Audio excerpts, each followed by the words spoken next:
Hey everybody, you're watching Call the Cornstar.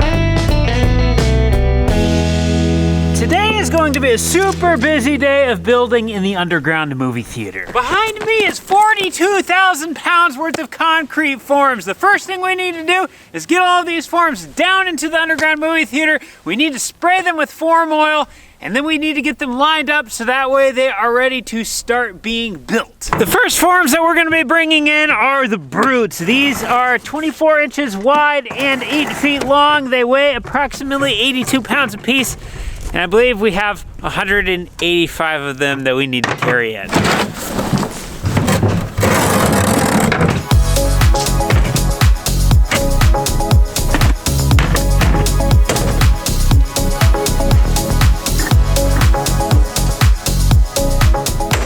We now have our first 22 8-foot panel forms in. They're actually not too bad. They are bulky, they are heavy, but with Roman laying them off and then Justin and I carrying them in, it's actually not working too bad. So we are now ready to try to spray some form release oil. So Cooper's gonna try to set up this. This is the form release oil right here. Hopefully it's not frozen because it is really cold out. And then we did position some more panels in place. So these are 8-footers. We need to cut these ties yet. So we gotta set here and then we gotta set down there.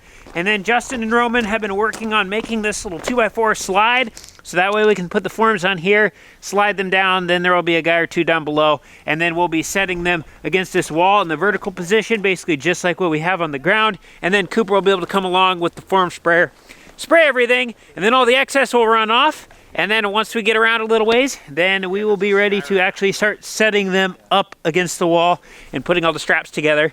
And then we just have to repeat that process like 382,000 times, or 185, something like that.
We ended up getting 120 8-foot panel forms in here. We have 60 left. We have those sitting up top here yet, up on these pallets. So this is all we have left for the 8-footers.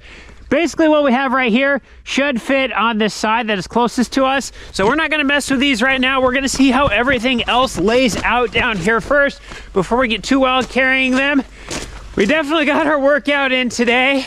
I'm sweaty underneath my clothes right now. It's supposed to get down to 5 degrees tonight, and it's starting to drop quick now. It's probably 15 as I speak. But Justin just left. He has a project that he has to go work on for the next 3 days.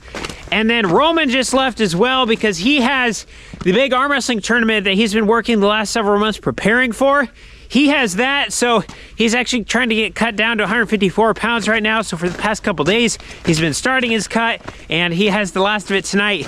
And then he has like a 12-hour drive ahead of him while he's in the cutted phase. So he's taking off at like 4 o'clock in the morning. So Cooper and I are going to finish out our last little bits of preparation to get ready to be able to actually set these forms up. For preparation item number 1, I need to make the last of the vertical pieces for our little 6-foot step-up wall. We have the big tall ones over here, but these ones, they just go basically right up to my hand. I have 15 of them cut already, but my torch ran out of acetylene, so I have 32 that I need to cut yet. So I'm gonna go see if I can find a demo saw, cut the last 32, and then by the time I get that done, we're probably going to lose our daylight for the night. For our rebar cutter, we're gonna be trying something new. This is one of Zach's tools. It's just a demo saw. It's battery powered, so we have a big battery inside of there. Make sure this is fully charged. So I don't know how this is gonna work, but I just need to cut 32 of them, so hopefully, sounds like it should work.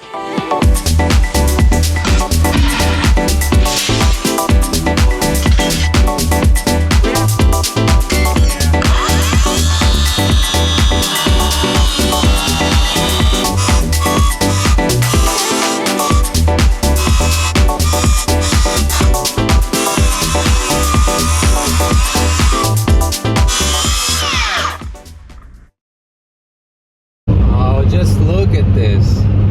How would you just look at it? This is so awesome. I'm still driving.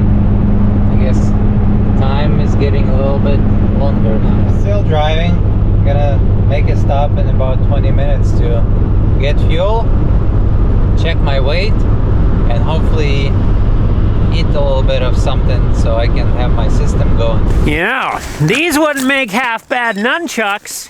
The electric demo saw actually worked pretty good. The only problem that I ran into was batteries. It was cold. It got down to 5 degrees last night, so cold and batteries don't go together. And the rebar we're cutting is like that thick. And so there's just a lot of material there. So you'd get through, I think I got through 5 bars with the first battery, and I got through maybe 10 with the second one, but I had 32 pieces that I needed to cut. So I was not able to cut all of them with it, but I did get colded out and I got darked out.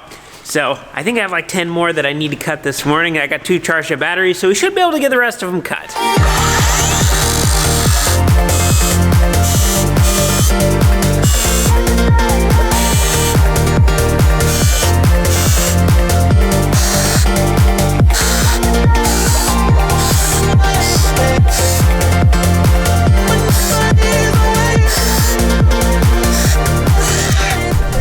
Good afternoon. It is no longer morning. It is 12:30 of local Kentucky or Indiana time. I'm not sure what state I'm at yet.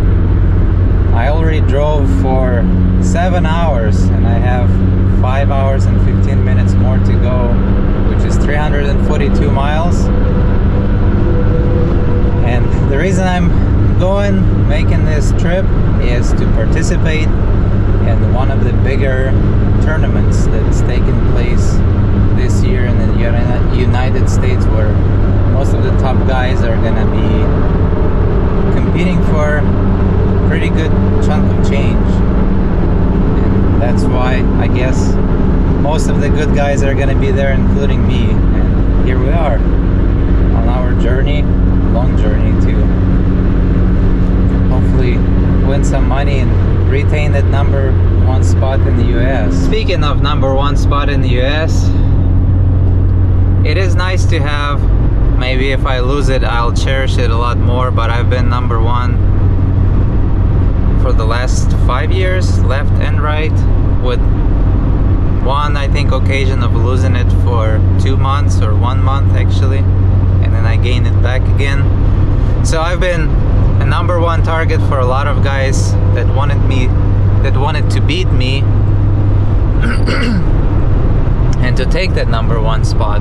So this time around, I think there's several top guys that are gonna be there, but there's one in particular that has very high chances of beating me, which I'm at peace because my priority #1 is family right now, and I don't dedicate as much time to arm wrestling as he does, so he definitely deserves it, but for sure I'm not gonna just give it up. All of our 5'10" vertical rebar pieces are in. We did leave one little spot down here so that way we can walk through to be able to get through our ladder, because we have such thick bar right here. We have to put our horizontals on first before we can put our vertical on, otherwise you can't get the rebar tire around it. So we're just leaving this open, then once we get everything formed up, we'll just do this last when we don't need to be able to pass through here. But now that we got these done, we are moving on to the next thing, which is to support our bottom boards. I'll be the first one to tell you, we are not professional concrete people, we are not professional builders, we are completely learning how to do this kind of as we go, and we're using a lot of YouTube. So when we poured our concrete footings, we did not get them perfectly level, perfectly flat. It's not all on the same plane. Some spots are lower, some spots are higher. That means when we would build our foundation wall on top of them, we would have that discrepancy through the foundation wall. So what we did to try to mitigate that is we laid down a board on the bottom. You can see we have some shims right here, and we went around with the laser, and then we measured to make sure that this board was on a level plane all the way throughout. So that way when we set our wall, the top of the wall will be in the same plane, and then everything will be nice and straight the way that we want it. Now, we tied our rebar on the back side before we built these, and when we tied a rebar on the back side, we measured off the ground a couple inches, so that way when we ran our ties through for the forms, we would not hit this rebar. But when we put this in here with the discrepancy that we have where our shim is, it basically put our bottom piece of rebar exactly where our tie goes through, which is a problem because it follows it all the way up the wall. So our solution around that was just to stack 2 more pieces of 2x4 on top of it to be able to allow us to get our ties through. But that brings us to another problem. This entire cavity inside of here is gonna be full of concrete. Concrete weighs like 120 pounds per square foot. And so we're gonna have like from this bar to this bar, 8 feet up, there's gonna be 1,000 pounds of concrete pushing out on these forms. That is a lot for these boards to carry. And the last thing we want is the bottom of our form just to split out because these boards won't hold it. So what we're gonna do next is I need to cut about 200 2x4s, a foot long, and then we're gonna wedge them up to the side every 2 feet all the way around the underground movie theater. And then I'm gonna take the concrete drill, I'm going to drill down into the concrete, and then we're gonna put 2 concrete screws in. Once we have that in, then we're gonna take a 6-inch piece on the top, and then we're gonna screw that to the top of this board. And so it's basically gonna act like when you put your foot on the bottom of a door, kind of like this. And so it's not gonna allow this form to be able to push out because the door holder is going to be holding it up. So I need to cut 200 of these, and I need to cut 200 6-inch pieces, and we might need more, but we're gonna start there, and hopefully we have enough screws. 1 down, 399 to go.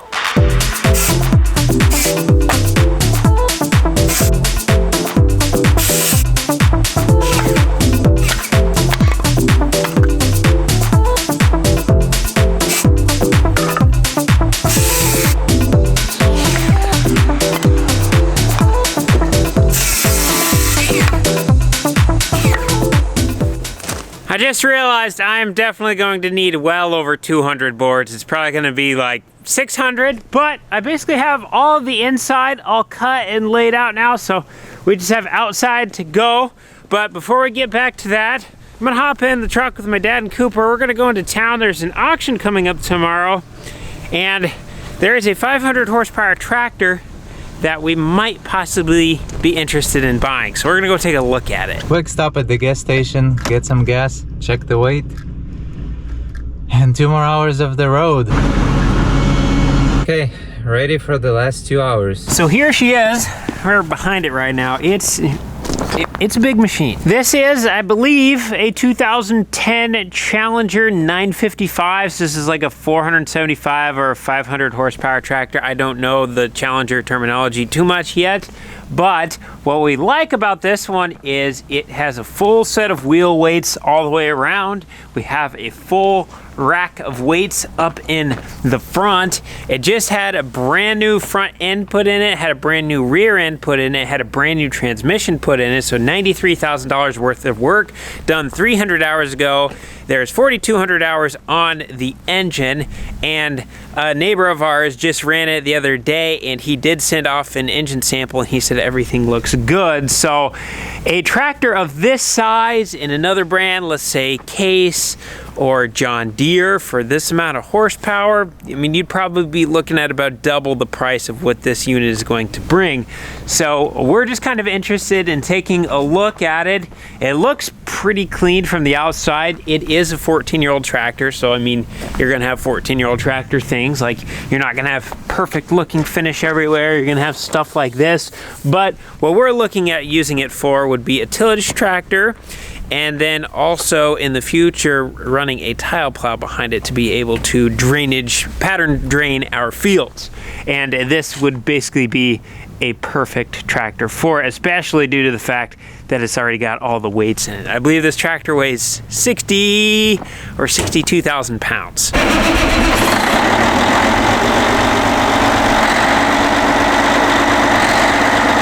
down to 5 degrees last night, and it's about 32 right now, so being a completely cold start, I'd say it's not too bad. I have never been in a four-wheel drive Challenger tractor before, so this is completely new for me. Okay. Oh yeah. See, our first problem right here, the door seal. That bad boy's gone. Just need to get a new seal on there, but I'm liking the amount of leg room that's in here. There are no foot pegs to put your feet on, but I can almost lay down in here. Top of my shoulders are touching the top of the chair here, so you can really sprawl out. Looks like just nice room getting in and out. Sometimes the buddy seats are way forward and things. This one doesn't look too bad. That I don't think is gonna stay up unless somebody's sitting in it. You don't have really any storage behind you. Maybe throw a sweatshirt back there if you want to. Little phone charger spot there. Right side, same thing. Actually got a nice water jug spot right there. That's always a plus, but yeah, not a lot of room behind you for anything. Little baby cup holder right there. Visibility looks good. I like how you can see in front of the back tires. That's nice. A lot of times in four-wheel drives, you can't see that. You can see down underneath you. Looks like the fuel tank is right behind us. It's built into this cradle area, basically the fenders. Got good visibility over there. I like how you can see the draw hitch, so if you're hooking up to something, you can basically commandeer it by yourself. And then in the front, same thing. Nice visibility. Don't have a big stack right in your way. You put it right behind this post, so it's really not obstructing your view. Pretty simple. Ceiling in here. Just speakers, radio, light switches and stuff. Oh, you can adjust your mirrors. I like how the auto steer on and off button is up here. On our 340, we have it on the side, and sometimes like if you set something here, you actually bump it, and then your auto steer won't work, and you don't know why. But up here, you wouldn't have that. So that's a plus. It's quiet in here. We're just sitting at idle right now. I mean, I don't expect it to be too bad. I guess I should take the earplugs out. I always wear earplugs when I drive equipment, so that's what I'm gauging it off of. But looking at the dash panel, we got 4,200 hours. That's nice and clean. Yeah. Open the vents. Probably turn on the heater, see what we got here. How do I do that? Oh, that's right here. Okay. Fan on. Turn it on that. We got airflow. Okay, all those work. Doesn't smell like antifreeze in here, which is good. Just smells like a nice clean tractor cab. What do we got here? Sun blocker. Ooh, that's nice. Only have it in the front though. Don't have it in the sides, but we do have it in the back. Oh yeah, that's a plus. After doing a little bit of scouting and calling a couple people who have some experience with this tractor, we do have a couple things that are a little bit of a concern, and really it's just gonna come down to what does this thing actually go for at the auction? The first thing that we really noticed right away when we walked up to the tractor, looking at the tires, these are probably like 40% tread maybe, but they're starting to get some nice weather cracking in the middle, which in here, it's not the end of the world. I mean, you're gonna have some of this if you hit something out in the field, but looking at the side of the tires, the side wall, we got some nice cracking going on there. And then when we get down to the bottom, we got some really big cracking right there. So not long, and these tires are going to need to be replaced. Actually, if we look at this one here on the inside, up underneath, he is shot. That sidewall got penetrated by something. So this tire is no good anymore, and these tires can be anywhere from $3,500 to $5,000 a tire, kind of depending what you get. These are the big old 800 metrics, so there's 8 of them on here. So just call it $4,000 times 8. That's $32,000 in tires. Another thing, this tractor is a bareback tractor, meaning there is no PTO shaft right here. So we cannot hook up to a grain cart or an auger or anything where we want to turn a PTO on, because it does not have a PTO. This is just a strictly pulling tractor only. We do have hydraulics. Looks like there's 4 remotes, but that's a little bit of a downside, because if we wanted to put it on, say, the grain cart, we couldn't. With that being said though, the price of this tractor should be reflected in that, because usually when they have a PTO on them, they bring anywhere from $50,000 to $100,000 more. There is also no 3-point hookup, so we don't have the little claws up here. Everything has to be a hitch pull on this, which once again, for what we would be using this tractor for, we would not need a 3-point. After talking with our one neighbor who ran this, he said there is a hydraulic hose somewhere under here that is leaking. We do really like how much visibility is under there and how easy it is to get underneath of the cab. And then also, he said that the air conditioning was not working. There must be a Freon line leak somewhere, or air conditioning, whatever gas they have in the air conditioning unit is leaking. So fan just blows, but does not get cold. Now this is kind of interesting. That's a starter. And then when we go to the other side and look in the exact same spot, check this out. There's another starter right there. This thing has 2 starters. But looking up in the engine bay and stuff, you don't see anything all oily, so nothing's been leaking. That's a good sign. Looking down underneath, I like looking at the bottom of stuff. You can see if anything's dripped. All the paint's really intact on everything. Nothing's all oily, so that's a good sign. So we're not sure what we're gonna do yet. It, I guess, really just depends on what this thing actually goes for. If it goes for a reasonable price, then it's probably gonna be coming to our farm. The auction for the tractors tomorrow. Sounds like Cooper is gonna be working the sale, so we'll see what it brings, I guess. So we now have Cooper's help. My dad showed up and Zach, so we should be able to get a little bit more done. I'm gonna keep chopping. Dad's probably gonna keep setting boards, and then Zach and Cooper will probably start screwing them down.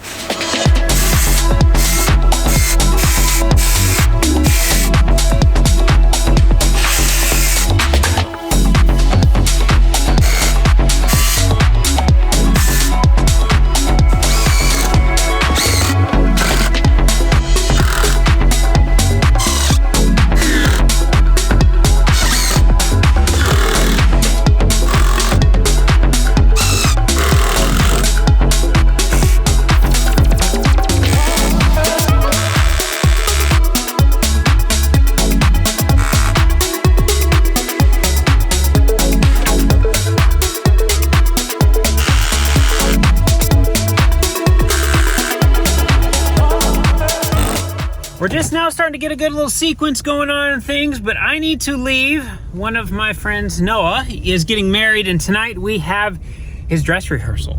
So I'm gonna go to that. And they have free food, so I get to see Noah and I get free food, double win. So in case you were wondering, yes, I do get dressed up sometimes. Well, it is dark and I just made the weight, started drinking, rehydrating.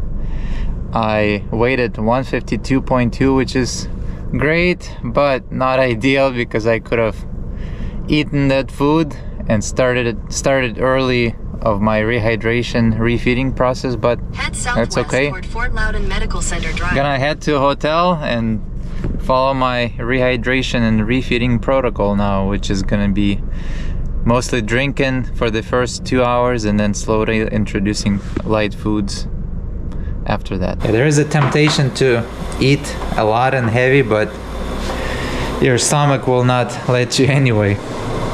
So trying to be wise about it and take it in slow. Stuff is packed. I'm ready to check out and head to the venue place, which is going to be in the high school. Seems like it's going to be a pretty big tournament. A lot of guys showed up, a lot of talent as well. There's also some athletes from Canada that flew in here. Representing Team Dauntless today, that's my friends Devin Bear, the guy that we went to learn about the forms. So that's his company, that's his gym, and my t-shirt is gonna be looking like that. I'll try to film a little bit in the tournament, and watch out for this t-shirt so you'll know it's me. So feeling pretty good. Kept rehydrating myself this morning and refeeding myself, which I've never done like this before. I like this approach a lot better, and granted I would always travel with family, so when you do that you pay attention to the family and not yourself. So hopefully it will have a better result than average. Still, I'm pretty humble, coming into this pretty humble. Of course, want to win, but ultimately I'm here for more for the money, to provide for the family, then represent God, and the third is to have fun, because that's something I enjoy doing. I think it's time to go, so I'll put my shoes on, grab my bags, and we'll head there. Let's see what's going on here. Here we are on the main stage. Pretty cool setup, and everyone is warming up. And this is very crucial for the health of the arm wrestlers. The first match isn't quite so shocking this way. It is nice to see friends and arm wrestling family from all over the place. Here's the Ukrainian friend. He lives in California. I haven't seen him for 3 years, or maybe more. I think it was more. Yeah, and just all the people around. So lots of great talent. Oleg is gonna crush. He's gonna take the first place in the 198 weight class. I had to run away from Roman, not to be in his weight class. I had to run away from you to 154. So, oh yeah. Everything is gonna come down in about 10 minutes, or everything is gonna get started in about 10 minutes. So everyone is getting ready. I'm properly warmed up, and I really like everything so far. Go select the winner.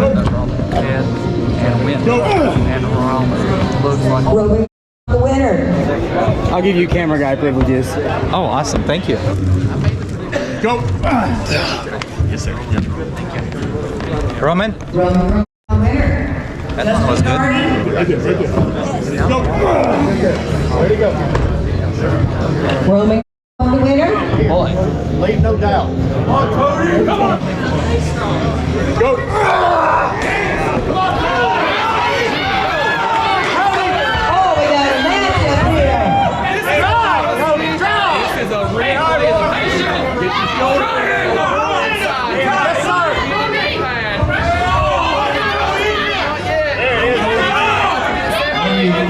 Come on, Cody.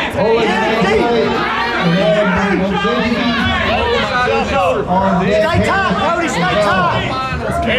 Stay tight, Cody. They run a dead heat. Stay tight, Cody.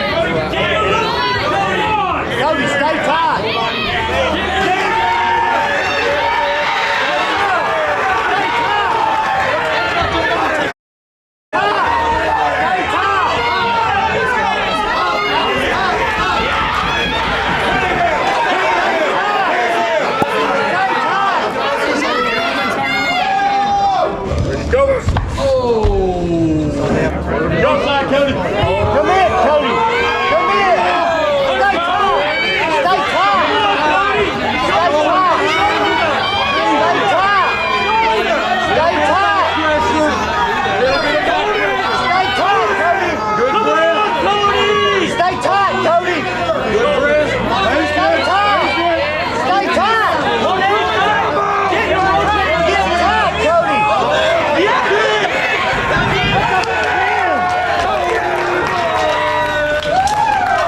So I'm completely shot, but my name is up to the table again, and we'll see what I can do. Take that rip. Go. Come on, Cameron. Keep fighting. Keep fighting. Let's go. Get it in there.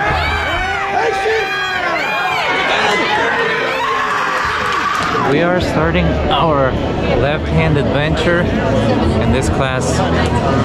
The left-hand class 154 is not as volumable, if I should say. Not as many people entered as right-handed. So we'll see what it brings. I'm feeling good, so that's a good thing, and I hope I'm not gonna have a big war like I did on the right hand. Tony Whiteley and Daniel Knox. Ready to go. Ready to go. Tony Whiteley and Monty. Y'all look good. Ready to go. Yeah, come on. Get stuck in there. Chop and drag. Chop and drag. Don't let him get his shoulder in. Yeah, keep him out. Молодец. Come on, Cody. Молодец. Keep dragging him out. Молодец. Молодец. Хорош, все. Get the wrist.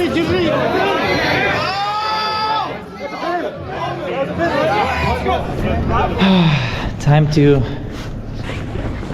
lick my wounds.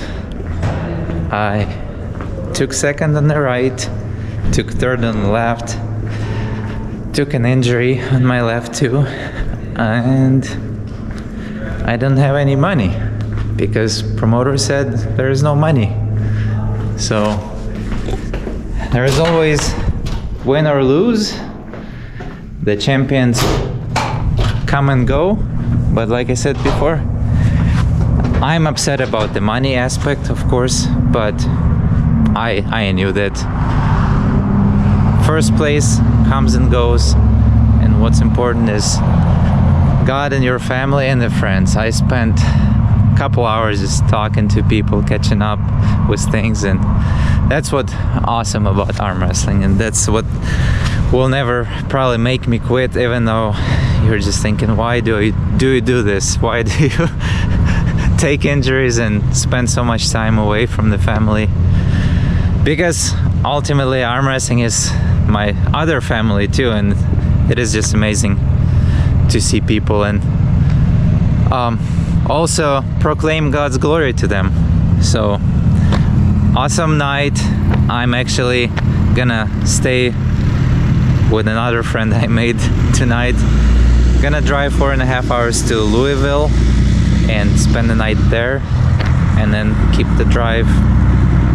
driving tomorrow the rest of the way. Sorry for not meeting expectations, but it is what it is. Sometimes we win, sometimes we lose. I'm happy to say that I'm back to Iowa State. I have maybe 2 hours left to drive, and I had to wait all this time because my voice is just shot from mostly, I don't know if I can say it's screaming, but when I was in the match, obviously I was giving it all with my body and a voice too, so my vocal cords are really bad right now. My body is, upper body, everything hurts, from my back completely to my muscles between my ribs. Everything hurts, especially my arms, chest, even my neck is hurting too. My muscles are sore. So I've definitely given it all, and just gonna get home and see my wonderful family and be back at the farm project, and I hope I'll be able to move around and not being crippled. I also took an injury in my left, and I'm really hoping that it's not going to be something bad, but it sounded like a piece of paper tearing inside of my arm, so definitely something not very good. There is no bruising or anything, so that's a good sign. We'll see how that goes. Well, hello there.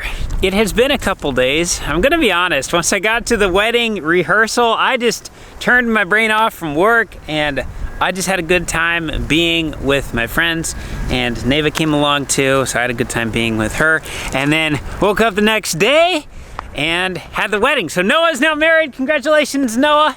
His wife's name's Ellen, so congratulations, Noah and Ellen, on your marriage. I'm super excited for you guys, and I'm incredibly grateful that you guys are my friend. You guys have taught me more than you know, and that means a lot to me, and I'm just truly very fortunate to have such great friends. Going back to the underground movie theater now, Roman and I have been doing a little bit of head scratching. Roman got a hold of Devin out in Wyoming. Devin's the professional contractor who taught us how to set up the forms and stuff, and he told him what we were doing with these 2x4s on the bottom and how we were planning on bracing everything off of the back with the Tapcon screws and stuff, and Devin said that he would not do that. So we are kind of going back to the drawing board on how exactly we are going to be bracing these bottom boards, because the last thing that we want to have happen is have these kick out and then the forms would drop and then we would have a mess on our hands. After doing a little bit of thinking, we came up with 3 solutions. Solution number 1 is to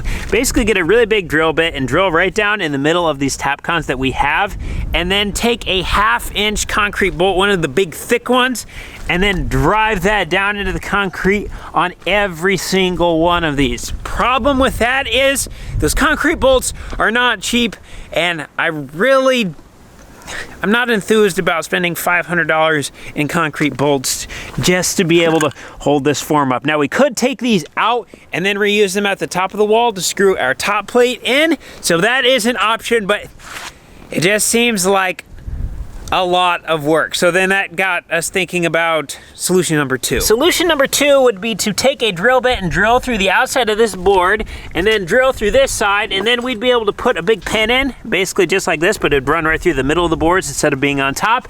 And then we can take collars on the outside, and then we'd be able to bolt those collars on both sides. And then this would basically just act like a strap. This would stay inside the concrete, but these collars being bolted on to our piece of metal right here would prevent our boards from being able to go outwards.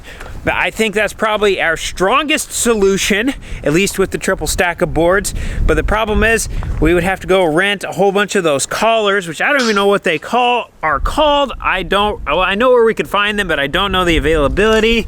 So that is kind of our concern with option number 2, but I think it would work really well. Now we would need a ton of them, and it would probably be a full day of work for all of us to, by the time we got everything drilled, got them all in, lined up, screwed down, tightened, that kind of thing. So option number 2 is something that could be done, but once again, I'm not very excited about it. And then we have option number 3. This may seem a little silly, but option number 3 is to pull our triple stack of boards off and just go with our single board on the bottom. The reason why we had the triple stack 2x4 in the first place is because when we took a tape measure and we measured from the bottom of our form to our first tie slot, we were exactly at 12 inches on center. So we need the 11.5 inch to 12.5 inch spot completely clear. So just right here needs to be clear. We can't have a piece of rebar in the way. So when we came over and we measured on the ground with our 2x4s, we ran into some problems because some spots, this second piece of rebar off of the ground was right in that 11.5 to 12.5 inch slot. So right here, we are good. It's at like 13 inches or 12 3/4. So we have plenty of room. So the single 2x4 right here would work. I actually took a tape measure and I walked around the entire underground movie theater on both sides. This wall is pretty much good. This bottom strand right out here, that one might give us some issues, so we might have to bump him down a little bit, but the back wall was good. This middle wall was good. There was one little spot right here that was like 4 feet wide where we may have to cut some of our horizontals off and move them, or we might be able to bump them with a hammer. But pretty much our only problematic wall was this north wall. And so I'm thinking we take the triple stack off, we go back to the single, and then we just address this rebar again. So if we have to cut out these verticals like what we did before to be able to get our horizontals resetted exactly where they need to be, I think this would be our strongest option, and it would probably be our fastest option, and it would most definitely be our cheapest option. This may sound a little bit strange, but I kind of like when we have problems like this. Like, I don't go into something looking for a problem. Absolutely not. We try to sit down and come up with the solution to the problems that we are trying to solve for right away, and then just get it done. Like, don't get me wrong. I like to be efficient, and I like to do things smoothly, cleanly, and wellly. Well, at least not a word. But When we have cases like this where we sat down and we put our thought into what we're gonna do to solve for a problem, and then we get into it, and then when we realize it's not going to work, that's kind of exciting to me because that is where we learn. And I like to learn. It's not always fun to taste the consequences of the learning, which is usually financially, or the word I like to say is time-antially, time and finances.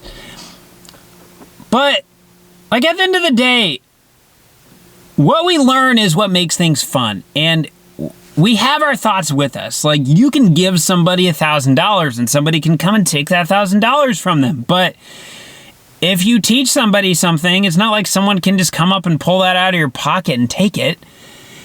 And so even though we may be having these problems with these 2x4s on the bottom, it's allowing us to use our brains and to learn.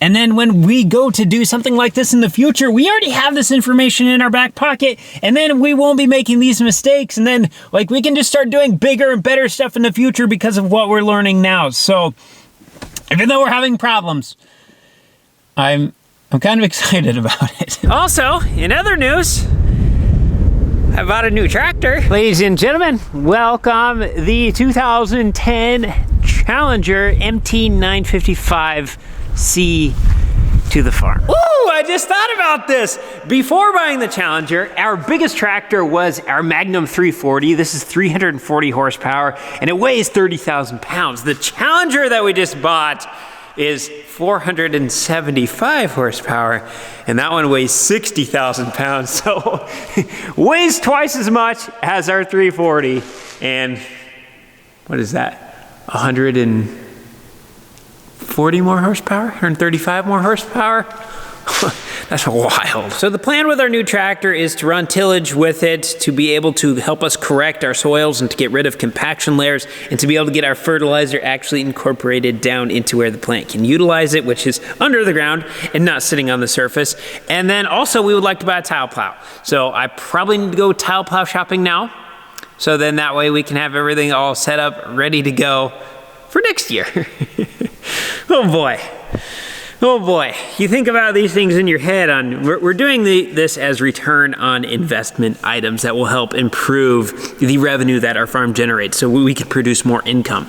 Because when we can get the excess water away from our soil, it will help the crops do significantly better. And when we can get our fertilizer actually incorporated down into the soil and break up compaction, it helps our crops do significantly better.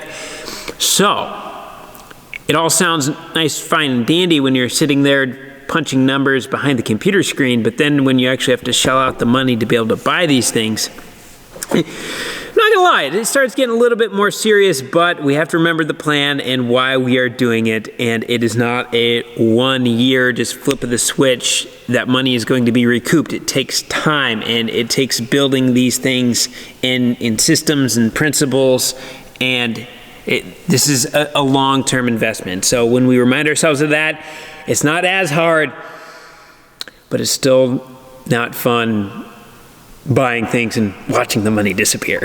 So with that being said, I'm going to go spend some time with my family. I suggest that you go do the same. So this is all we got for today. Thank you so much for watching. We'll see you in the next one.